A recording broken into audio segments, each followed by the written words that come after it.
Ayaw po nang magbunga ng aming papaya. Ang ganda. Wala po siyang bunga. Sorry naman po.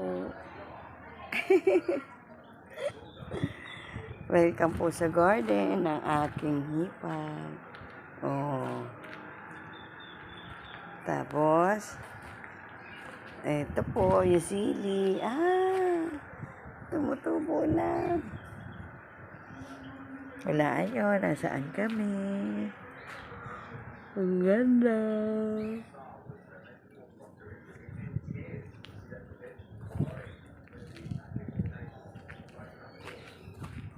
Ang ganda ng papaya.